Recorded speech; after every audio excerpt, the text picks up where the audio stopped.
Olsson of Midsummer. Great to have you on the Big Green Show. Thank you for having me. And nice to meet you as well, again. Yeah, good to see you again after many years. Yes. Yeah, it's been a while.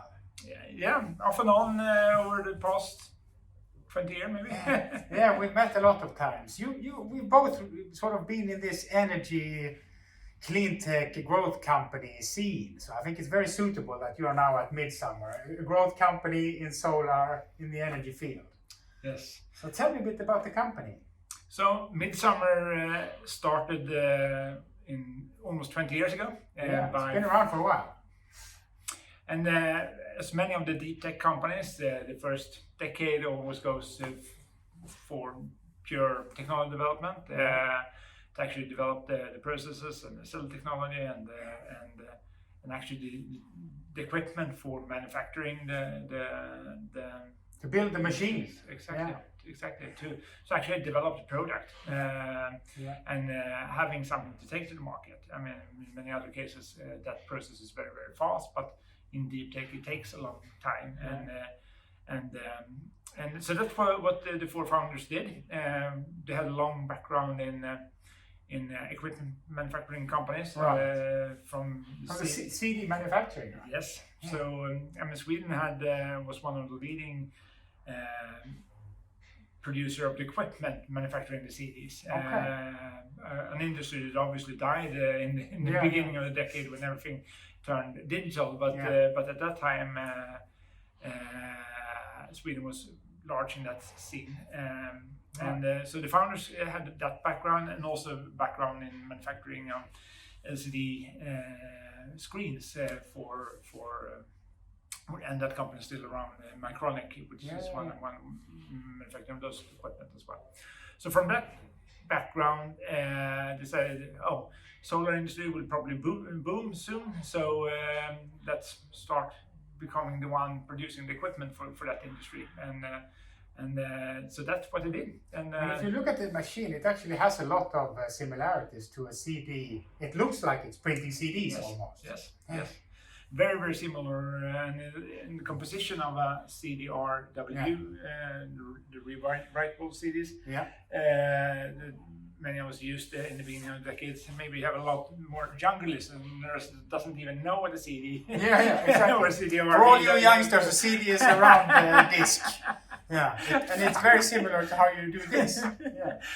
So it's almost the same composition, but you just move some of the materials one step above in the periodic table. So it's very, very similar production processes. Yeah, and then this comes out. So this is what you're able to do here, right? Yep. So what we start off with a simple metal plate, you could say, right? This is this. Correct. They take it all the way from start to finish. Really here. Yeah. It's the whole process. And then deposit the cell on top of it, which is copper, indium, gallium, selene, 6 thin film technology. Very, very, very a tenth of the size of a human hair is the thickness of the cell. So very, very small. And we do it completely. So what we buy in as raw materials is basically a component from the periodic table. Very much. And the whole process, and then this is like a screen printing, similar to screen printing. The last step of putting on these silver threads on the solar cell. Very cool. So this is quite astonishing, actually, that you have this here in Järfälla in Sweden, because there's not a whole lot of that going on in Europe right now. No, I mean, many people have been trying to commercialize the 6 thin film technologies, and many people have failed, and we are one of the few that still are around. And there's a few other thin film players. I mean, the biggest one is for solar in the US. Who actually very recently acquired another solar company in Sweden called Evolar, but for their interest in perovskites and moving on and creating opening up an R&D lab here. Solar cell, another new technology. But there's, so we've been there's a few ones who've been trying to make it, but often they fail from the lack of knowledge in production processes, Right. which is our core competence. I mean, how can you actually produce this in large volume, large scale, good yield, and most of, because otherwise most of it happens in China. yes. Both on the cell and on the modules. That's where it's done. China is the dominant player of all solar cells. So if anybody here has a solar cell on the rooftops, I'm sure that panel has in its full or part of it been made in China. So they are basically 90% or more of all panels globally has been produced in China. Yeah. So that has one implication, right? When it comes to the actual carbon footprint of these compared to the China. Can you tell us a bit about that? Yeah, so the Chinese and the silicon manufacturing process is very polluting. So so if you look in from a life cycle perspective of a solar panel, it takes very long time to actually. I mean, it actually doesn't reduce the carbon emissions as much as you would think. So the Chinese maybe are around 50-60 grams per kilowatt produced over the lifespan. If you take into account cradle to grave analysis, how much does it take to produce, and also recycling the panels when it's done with the job. And then if you think about it, 40-50 grams per kilowatt hour, it's so much more than the average in the Swedish energy system. We're like 98% renewables in the electricity or something. Exactly. And solar is a renewable, but they are having the Chinese solar panels has a lot more pollutions than Swedish wind, than Swedish hydro, so if a Chinese panel has, what did you say, 50-60 grams per kilowatt hour of CO2, what does the Swedish energy system have? So in 2021, they had 9 grams per CO2. 9 grams per CO2 to produce electricity in Sweden, with hydro, wind and nuclear. Exactly. And your panel? So we are, if you would produce it in Sweden, we would be around 6-7 grams. So we're a lot lower than I mean, wind is around 10, hydro a little less, maybe 8, so we are by far the most the least carbon emitting energy technology in the world, commercialized in the world. So I mean we are we are half of the pollution as a windmill would do from a life cycle perspective. And being the best in the world from a carbon emission, I think that's a very very impressive number. It's very, and of course it's not as black as white and white as we portray it now. Even solar made in China has a great impact. Absolutely. For example, in China where it's crowding out the coal. And also in Europe as well. As long as we have carbon, and as long as we have coal-fired power plants, and we have natural gas power plants. So I mean, the enemy is always natural gas and coal, obviously, and that's what we want to get rid of. So. So still continue to buy the solar panels. Don't stop doing that. That's not our message. But you can turn it into the best ones. Great. Well, you have come quite some way. Yes. You've made some headway. So this is actually a roof. Taken panna. I don't even know how to say it in English. A roof tile. A roof tile, exactly. A roof tile. And this is what Midsummer has and puts on this. So this is what it then turns into. It's a very thin. You'd easily think that it's actually it actually looks like a ready-made tile once it's there. And it's very robust, so it doesn't break. I mean, you can some flexibility. And it's lightweight. You can carry it easily up on the roof. You don't need any. As you can see, it weighs hardly anything. So the added weight is negligible, I would almost say, right? For a roof. And you can get a bit more out of the surface area on the roof. I've understood. I mean, we're a little bit lower on efficiency per cell, per square centimeter, but due to the fill factor, we can be more flexible on how many square meters we can fit on the roof. So and today it doesn't really matter really as much how much efficiency it is on per square meter on a panel or so. It's per square meter of roof. Exactly. How many watts can you fit on your roof? And also, especially if you look around in many of the larger roofs, you don't even cover the full roof anyway. So you fit the number of watts that's needed for your purpose of your activities in most cases. Yeah. And is this efficiency stagnant? Is it improving? How is it? No, I mean we are improving a lot. We've been increasing the percentage, the efficiency, conversion efficiency with a percentage per year approximately. Right. If you look track, and we will continue to improve the efficiency of these ones, and that will obviously drive down cost of our production as well.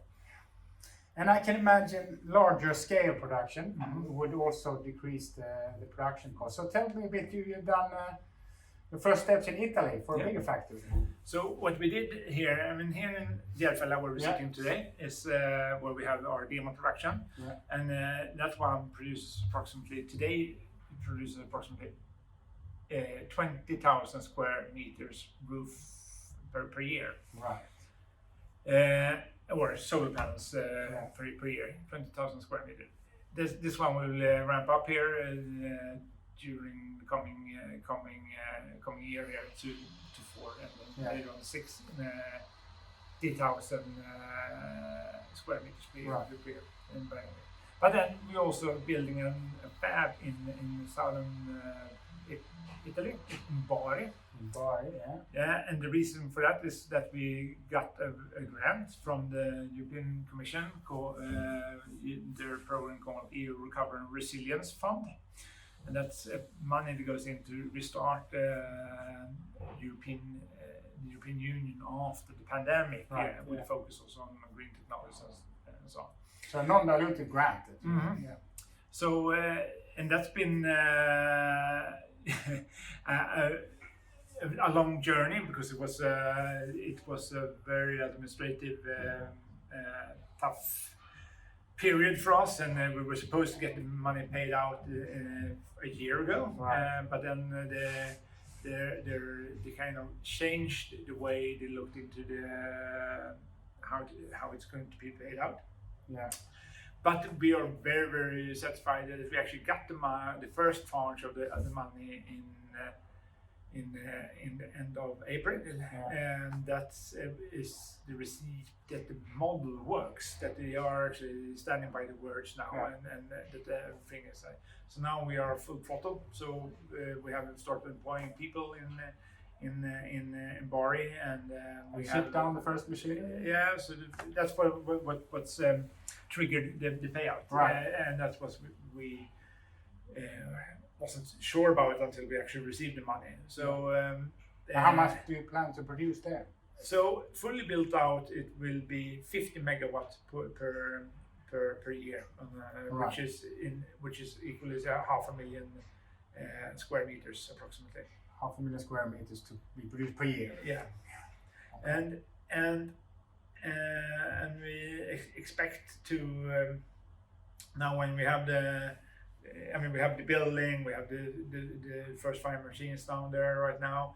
We will start adding it's like screen printers, laminators, module lines, stuff like that, so we can have it all up, and we'll have it up and running partly in the end of the year, but then next year we will ramp up the operation. Exactly. So it takes time, and one of the advantages with our technology compared to many other industrial technologies is the do machines that can ramp up machine by machine. Each machine is fully operated. It's 5 megawatts per year. If you was it one solar cell every 18 seconds that pops out? Exactly. So one of these every 18 seconds. Every 18 pops seconds. Out of one of these models. So if you run it 24/7, it produces 5 megawatts per year. And if we if you want to build 50 megawatts production plant, you just have 10 of those dual machines next to each other. But normally, if you build many other processes, like a steel plant or a paper mill or something like that, you have to build like one big production unit that either it produces a lot or it produces nothing, basically. But we can scale up linear with 5 megawatts at a time. So it's like one of our superpowers, I would say. So we can. So we don't. It's not like nothing and then 50 megawatts in Bari. We can scale up greatly. Yeah. Well, I mean, you've grown pretty well over the last years. So demand has been good. How is it looking going forward? I mean, what's our biggest constraint is the production. So how can we scale production is what we try to figure out in a smart way. And Italy up and running. Because the constraint is not the market. The market is booming. I mean, just like in Sweden here, where it's almost been doubling, more than doubling year by year.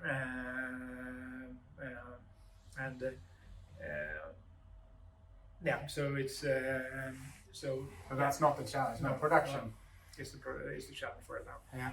And finding the capex resources you can deploy that into new production units. Well, I got to address one thing that I know people are thinking a little bit about. What about the electronics?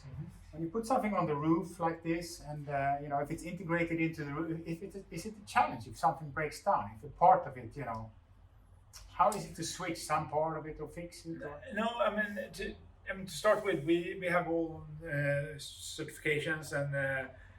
So all panels are certified 25 years lifetime, just like Chinese silicon ones, and by the same organizations. So, and if something breaks, obviously, I mean, if it's a malfunction from production, I mean, obviously, there's no problem to just take it down and replace it with a new panel. And I mean, otherwise, I think it's probably easier. The way I see it, it should almost be easier because and it's otherwise it should just be there on the roof for the lifetime of it and just harvesting electricity and money for the that's the idea. Real estate owner. Well, very cool. It's actually a new industry being built, I would say. I see many other sectors in Sweden right now, but you struggled for a while, but you seem to be growing now, and it's impressive to see.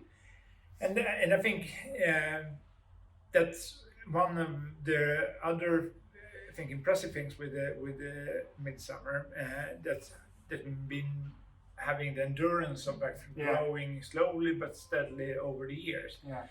Many other companies go very, very fast, and it might be a huge success, but it's also very easy that you grow fast and then die fast.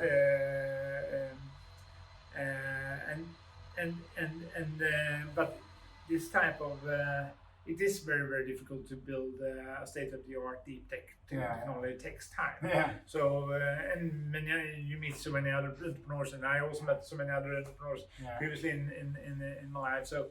And many people underestimate the time frame of building a world-class deep tech enterprise. Well, it's taken a while, but you've actually progressed, and it's going well for you, I would say, from the looks of it. Yeah, the future looks really, really bright, and now when we're scaling up in both in Järfälla and scaling in Bari, Italy, and then doing the project engineering work to see where next production fab will be deployed and where it makes the most sense actually to have it in the world. Very cool. So another new industry potentially being built here by a company from Sweden, actually. Yes, and today.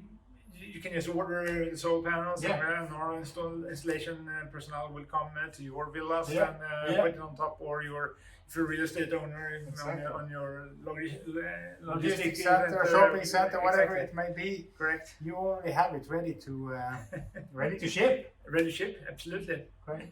Thank you very much, Erik, for being on. Thank you very much.